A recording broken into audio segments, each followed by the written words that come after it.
These are the scariest sounds ever heard in the forest, and the last one is the scariest.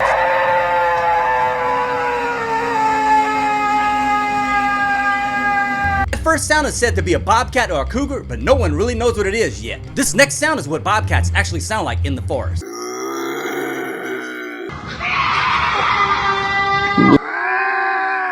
This sound is a pack of coyotes.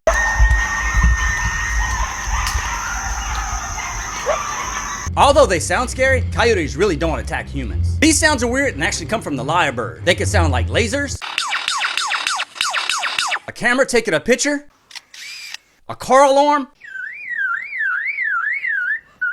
a baby crying, and even a chainsaw. This last sound is a cougar screaming. Y'all ready to go hiking?